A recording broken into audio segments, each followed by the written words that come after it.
Launch Radio, episode 18. Geoff and Kira are back for more fun. Trust the universe, Geoff. I trust the universe. Trust the universe. Trust the universe. Launch Radio, that's what it's all about. Launch Radio, humanity plus AI. We're in the future, and the future is Launch Radio. Ooh. Geoff and Kira. Today we have a lot of fun stuff to talk about. We have like a quiz first that I get to partake in. Kira's going to take the quiz. It's like part 2 of our last podcast. Mm-hmm. So we promised you guys that we would go over to quotes that you would think it's said by one politician, but it's actually the other side. So it's reaffirming the message that you should focus on the message, not the messenger. That's right. So that you're not so closed-minded where you're like, oh, well, Obama said that, so I'm not going to listen. But, take out the person who said it, and do you believe in the quote then? We are very easily biased. Manipulated. Biased and manipulated. We are very, very easily manipulated by what our perceptions are of people. Correct. In this crazy 2019 world. So when you read the news and you see who said something, you automatically create a perception in your head around that person. Bias. Right. Bias Unconscious factor. bias.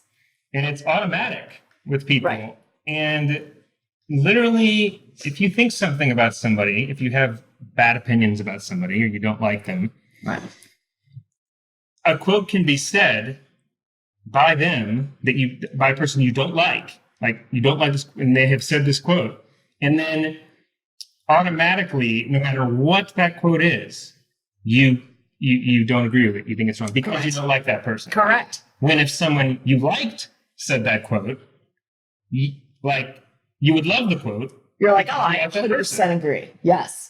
And so we humans don't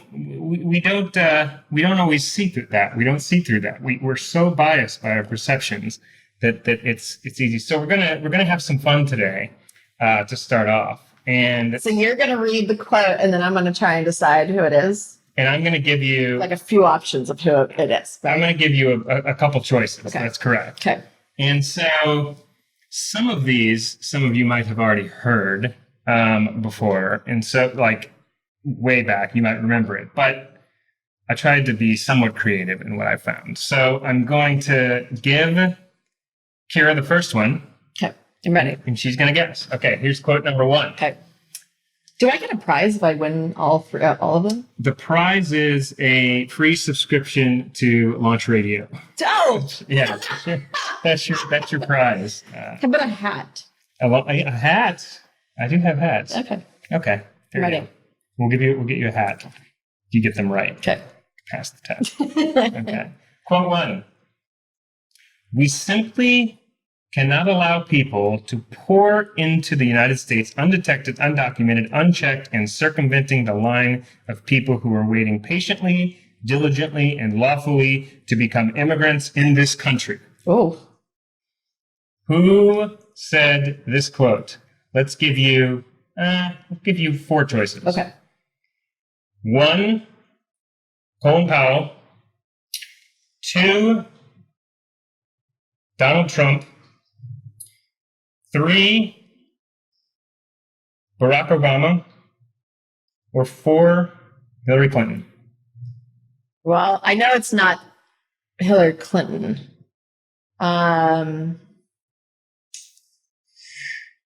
Colin Powell, I don't feel like would ever say that either. He's so quiet. His thoughts. 5 seconds left. Clock. Oh, I didn't know there was a clock. Right. 3, Trump. 2, 1. Incorrect. It was Barack Obama in 2005. He said we simply cannot allow people to pour into the U.S. undetected, undocumented, unchecked, and circumventing the line. Can you imagine if that was in the news today? Yeah, that's right. Everyone would think Donald Trump would have said that. And they would. And there's actual video of him saying it. So that was Barack Obama who said it. That was Barack Obama who said that about immigration. Well, that's interesting. It's just shocking to... Yeah, it's the message, not the messenger. That's right. We're too easily... All right, let's do another. I mean, Trump supporters would be like, I hate Obama. But if they read that, not knowing that it was Barack. It's interesting, isn't it? Yeah, very. All right, let's do another one. Okay. Quote, the left liberals believe that if we just have more gun control laws, all the problems are going to go away. Well, I don't think so. I think, yes, it will. It will be reduced. There's no question about that.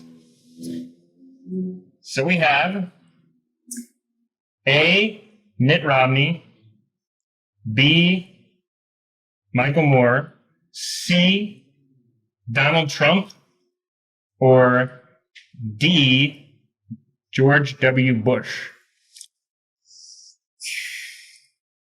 I mean, the way it's worded, the repetition of the same statement is very similar to our current president and the way he talks. So I think I will choose Trump once more on this one, Geoff.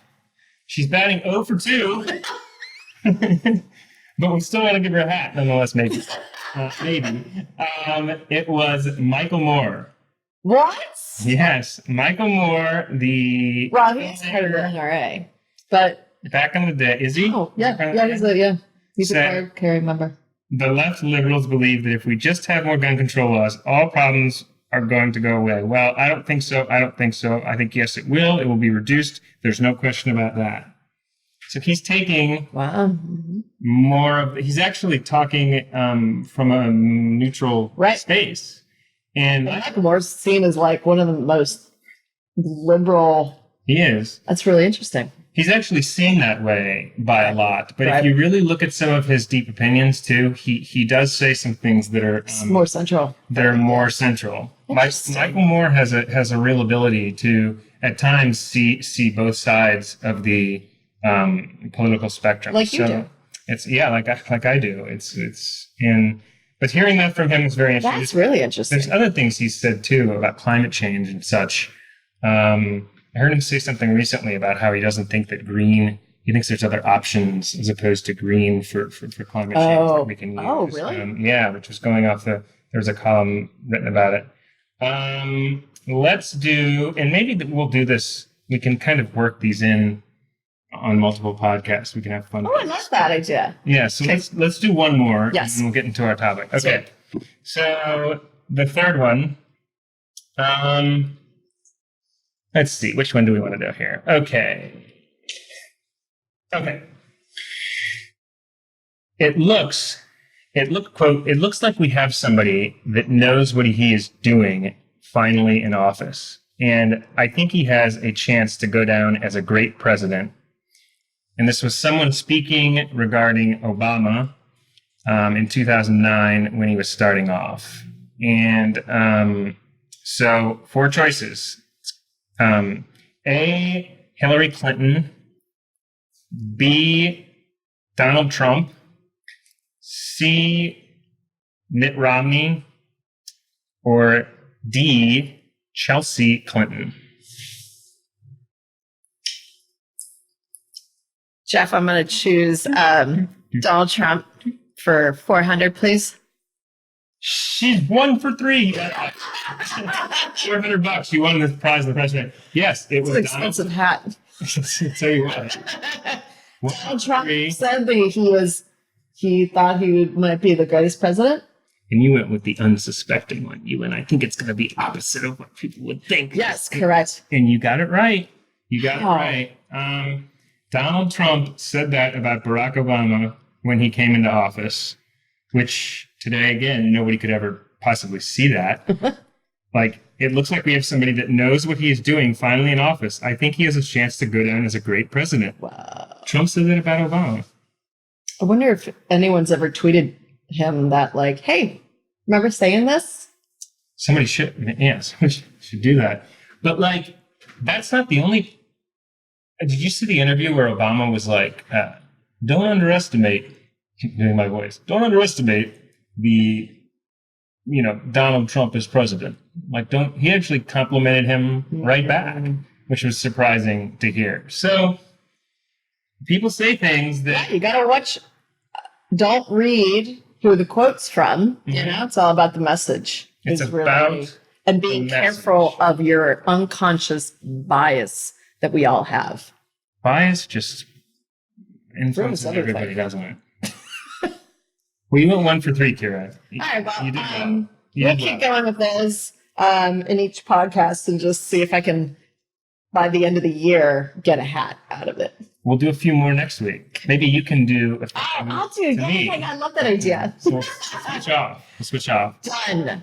So that was fun. So we're going to now shift gears. Yep. That's our new intro. We're going to shift gears into a topic which we've been thinking about, we've been talking about, and it's actually another hot topic which people talk about everywhere today. And it's regarding relationships, but specifically, we've talked about relationships before in AI and tech and how dating apps influence that. But Kira and I were talking, and we thought it would be cool to talk more about what people's current views are on marriage and relationships and when to have children and if you should get into a marriage or if you shouldn't, or if it's the person's like, should a person marry younger so that they can have kids, or can they have kids whenever they want? Mm-hmm. You know, what are the rules of society? Are there any rules? What are the views on that? And so, Kira, why don't you start us off? As far as marriage and relationships, what do you think about when people should get married and when they should have children? Well, I guess I'd probably start with a personal story where, you know, when I got married in 2010. And it wasn't that long ago. I was only married 3 years, and then I was like, I don't want to do this anymore. Yeah. So I'm not married anymore. But when I was married, the minute we started dating, it was, when are you moving in together? And then it was, we moved in together. Then it was, when are you guys getting married? And then when we got married, it was, when are you guys having kids? And it was like, as a human being, you almost had to always hit these milestones. And if you didn't hit the milestone, they would constantly ask you the question of, especially, well, when do you guys have kids? And I always found that so extremely offensive, because what if I couldn't have children, you know, medically, or how about, what if I didn't want to have children, which I didn't? And to say that to someone blew their head off, you know, like, especially back then. I feel like things have changed a little bit where it's okay to say, hey, I don't want to have kids. Mm-hmm. The end. You're not judged as much. I've had women, though, when I was married, tell me that I'm put on earth to have children. And I was like, okay. Yeah. Like, that's ridiculous. I'm not a baby making factory. Thank you, though. Destiny. Yeah, like, that's the reason why I'm on earth. Like, if that's the case, you know, there's lots of people that can have kids. I will let everyone else kind of enjoy that, a joyous occasion, I'm sure that it is. So I think even back then, you know, it's 2009 or it's 2019. So 9 years has changed. I think things have really shifted. I think the women's movement and all of that has put it into this, like, I don't need to have kids. I can wait now. If I were to have children, I would have wanted them years ago.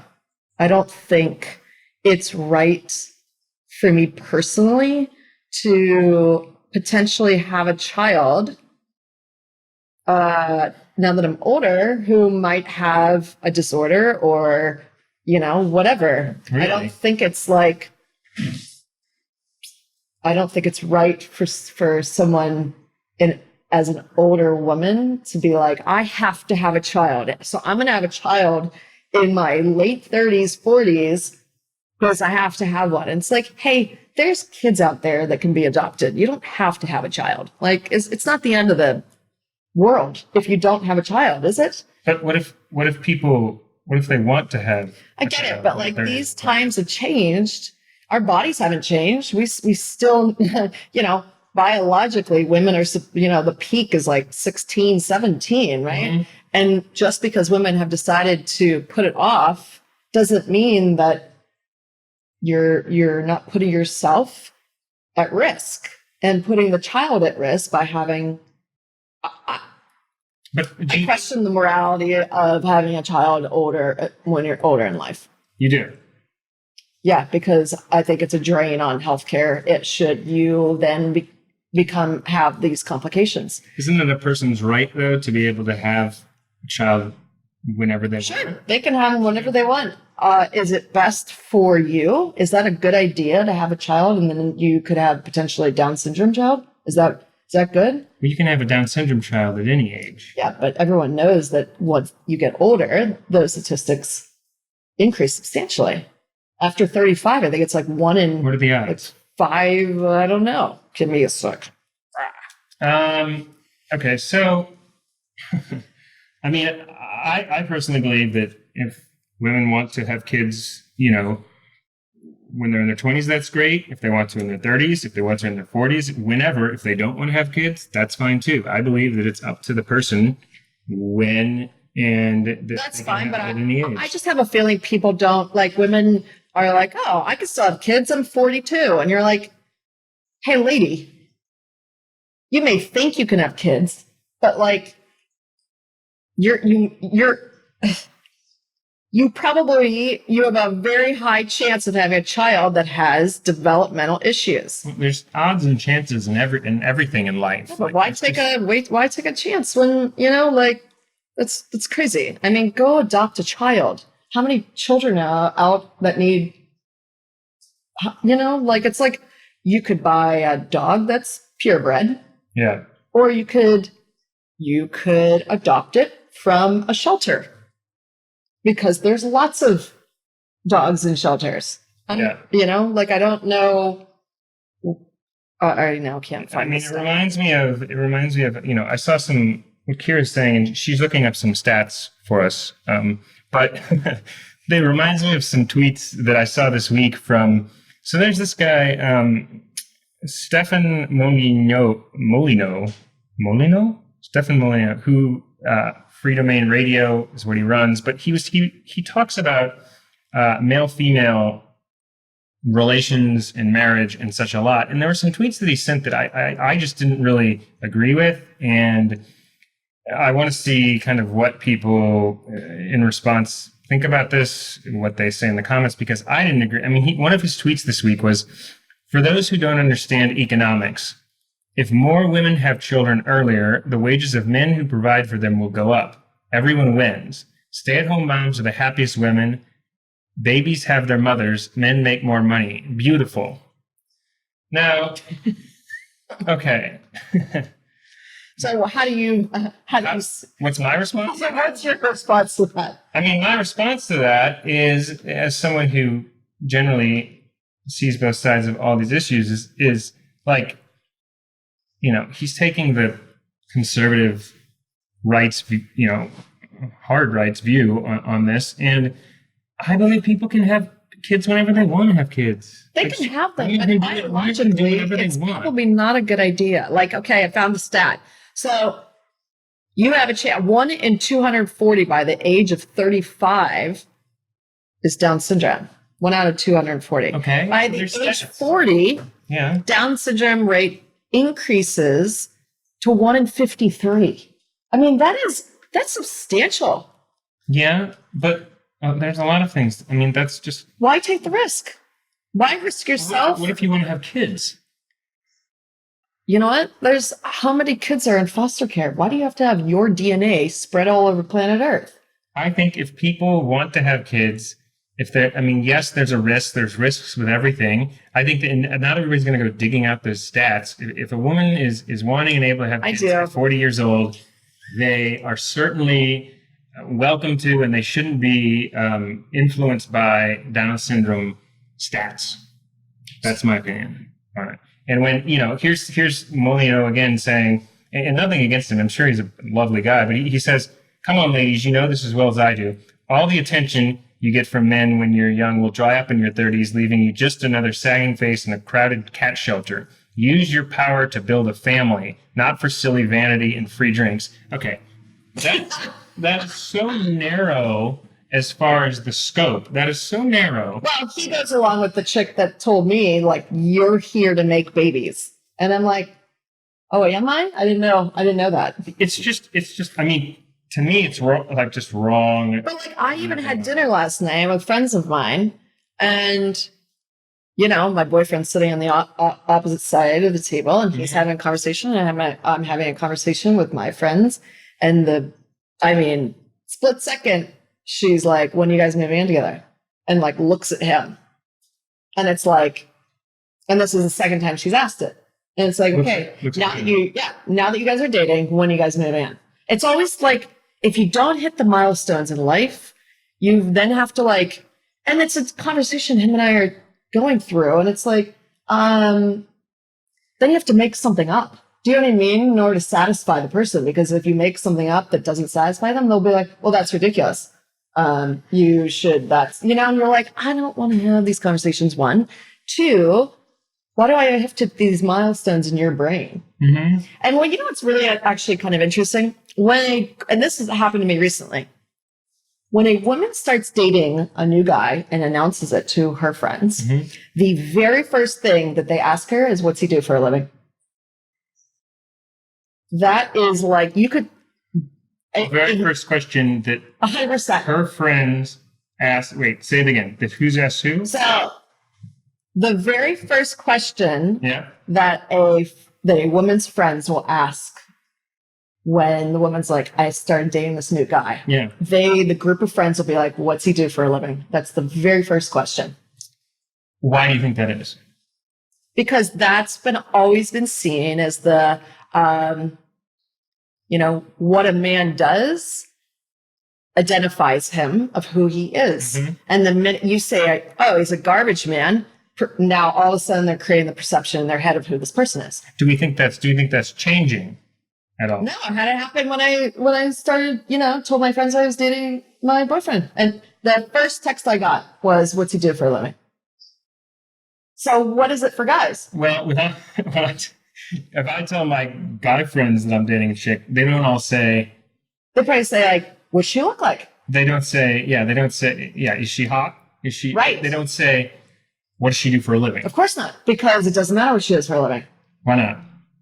Because it's never mattered what women do for a living. Okay, well, it's always mattered. But that's what's so interesting, is that we're still built into these, like, what a man does for a living. Societal. Yeah, these like buckets where you're like, oh, okay, he does X. And then what's she look like? Okay, she looks like X. And then it's like, okay, you guys are living together. When are you guys getting married?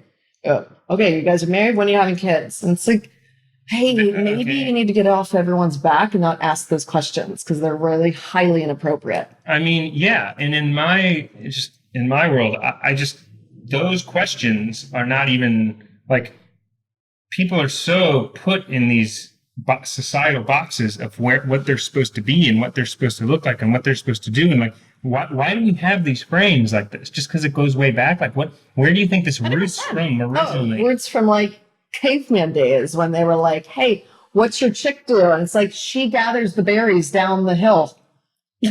and then his group of friends are like, well, what's she look like? Is she super hairy, or is she like, Do you think this is going to... I could just see it in my head, the caveman talking. Well, do you think this is going to change, though? Do you think this is going to continue to be this way? No, I think with the feminist movement and the women's movement, I think women are being like, I see a lot more memes of like, don't ask me. It's inappropriate to ask me when I'm having children. Like, I think it's now acceptable not to have children. When I got married 9 years ago, it was like, I didn't want to get married, really. I was really pressured into it. Mm-hmm. And then I felt like obligated to get married, sort of, and I didn't feel ready, and it wasn't the right, thing for me to do, but I felt that pressure. Nowadays, you don't feel, everyone's totally cool if you're not married, and I think, to be honest, I think Hollywood has a lot to do with it as well. You see these amazing couples that are together. Well, maybe you're not married, right? Well, maybe if the first thing guy's reaction when somebody has a girlfriend or engaged or whatever is she hot? maybe the feminist movement and such is women fighting back against that. Maybe women are trying to change the societal frames. So in some ways, maybe that's a good thing, as long as it's put in a negative frame. But by the same token, what you do with the men mattering, men mattering too, maybe that's changing the frame of, well, what does he do for a living? Well, it's kind of interesting because, for example, when I went to New Zealand with my boyfriend last month, and I'm meeting friends and family on like a daily basis, and you're constantly on, and one of his best friends asked me, "What do you do for a living?" And I was drained and tired, and the minute I say I'm a men's advocate, it's not like saying I'm a fitness instructor. It just opens up a can of worms of me having to explain that. Right. And I just was like, I just said I'm a model, and then left it at that. And then it became like kind of a, and rightly so, my boyfriend got slightly annoyed that I wasn't true and authentic to myself. But it's just easier not to have to explain sometimes like what you do, and like, and I get that the perception was like, oh, she's just a model, and like, hey, be true to who you are. And I understood that. And I was apologetic that I wasn't, but I just was like, it was exhausting for me. It's much easier for me to be like, to be honest, and it sounds really terrible. Sometimes it's just easier to be like the pretty face and not have to explain what you do for a living, especially if what you do for a living is kind of complicated. I think it's fine. I think, whatever you like, I get that, like, you should be honest in who you are and what you and what you believe in and what you do. Like, that's true. But if it's complicated for you to say or for you to go into, like, that I understand too. So I totally get where he was coming from. I get what you're saying, like, totally true. Do you think that, but I want to circle back to the marriage of it all, like getting married, having kids, I don't think that people, I think if more women, like to his tweet, if more women were to have children younger, the wages would have to go up. Yeah. I think that's just pure economics. So I think he's correct in that statement. But he's telling people what to do. Who is he to tell women this is when you should? To be fair, the media tells you what to do, and there's lots of things that tell you what to do. It's just more subliminal than him outwardly saying this is what you should do. But he's not necessarily right. Who's right and who's wrong? Everyone's right. Right? Yes. I mean, is there a right and wrong? Well, it can be subjective, but yes, there is a right and wrong in some things. I think so. I think there's a right and wrong. So when we were talking about what's his name's testimony of becoming Supreme Court, Kavanaugh. Yeah. Judge Kavanaugh. So who was right and wrong? Well, for one, that's talking about, there was a debate about him and I forget the lady's name, who was going up against him, but they both had a different view of the situation that happened in the past. Right. So that's his view on the world, is that, hey, I look at it from whatever perspective he looks at it from. Yes. So is there a right and wrong to his point of view then? I'm saying he's looking at it, yes, through that lens, which in that lens, I'm sure that lens makes total sense to him. Makes total sense to him. And many others, I'm sure. Many others. Yeah. Like a lot. I'm saying that I don't particularly agree with that lens in particular. I see where he's coming from, and it's more, he's looking at like the morals of, he's looking at it from a moralistic, and this is when your best chances are to have kids and the family. Like, I think that's fine, but he's also leaving out the people, he's not seeing the lens of people can do what they want when they want to do it. That's the other lens. Like, women can do what they want when they want to do it. Anyone can do whatever the hell they want. Yes. Is it the right choice? Are you making a really selfish decision because you have to have children in the grand scheme of things? Does it really? I think it's the abortion argument. I think it's two different topics. I think it's morals versus freedom. And I think one side is arguing freedom, which is I can do whatever I want, whenever I want. I think the other side is arguing, no, this is morals. If you're moral, you have a child young, you have your family. So we're literally on different topics because the lens is different. And that's the same thing with the abortion topic too, is it's morals versus freedom. We're on different, the right wing argue for morals. I mean, I don't know if it's about morals and waiting to have, if you have children after 35 or 40. I think it's just pure statistics of like, do you want to have a kid that has Down syndrome? No? Okay, then don't have children after, you know what I mean? Like, I think it's just pure science of like, the rates of everything increases if you have children later in life. I think the statistics plays into it, but I think for him, what he's saying... Well, he's saying it from a moral perspective. But I think what you're saying, yes, the statistics... Biologically. Does it make sense? Should you put a drain on the healthcare system because you decided to have kids when you were 40? What if you weren't able to find the right match for you before that? And you finally found someone you were in love with and you wanted to have a kid with them at 40? Go adopt. Just because you're going to affect or yourself. There's so many risks of your own body getting, diabetes and all kinds that increase. Why take that risk because you need your DNA spread out all over the world? What if you just want to have the joy of raising a child? Oh, Geoff, please. Like that's what someone wants. Super. Anyway, get a newborn that's then just like given to a fire station where they're like, here, take my child. And you're like, I'll take it. It's 2 weeks old. Now you can have the choice of raising a child. Doesn't have to have humans are so weird about that stuff where it's like, I need to populate the earth with my DNA. And it's like, do you really? We got enough humans on this earth. In fact, we're a little overpopulated. You know what I mean? Yes. We all need to calm down with the spreading of DNA. Yes. Anyway, there's a lot of different lenses on this topic that people are looking through. And the biggest thing that we would encourage you to do, like we do on every episode, because Kira and I are looking at different lenses, we encourage you to see everything that you're looking at in your world through as many different lenses as you can so you can understand where people are coming from. I mean, honestly, it's about having the conversation. So even though that Geoff and I may not agree on this particular topic, that doesn't mean I don't respect his point of view. Nor does that mean we can't be still brother and sister from a different mister.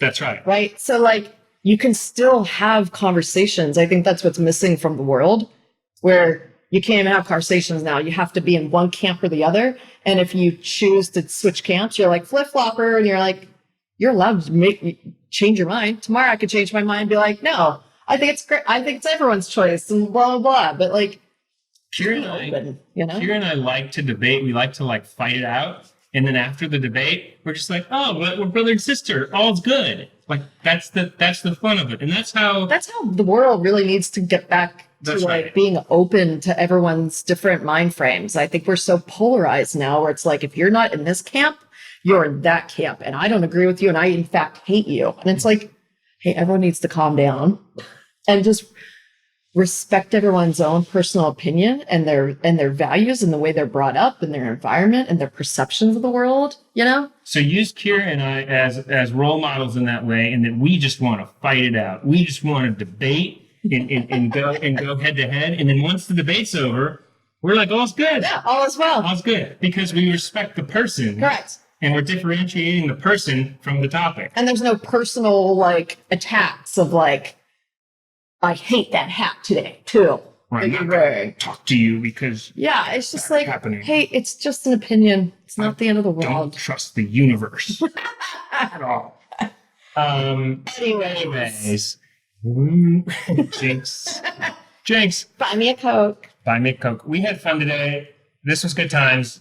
Thank you, everybody, for tuning in. We will continue doing quotes at the beginning of some episodes because we think that's fun to get people to think outside their boxes.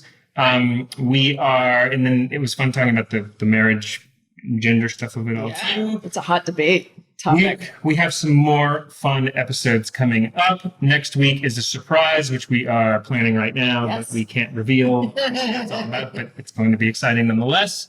So here at Launch Radio, we're the future, and the future is Launch Radio. Bye, Thank guys. you, everybody. Geoff and Kira, later.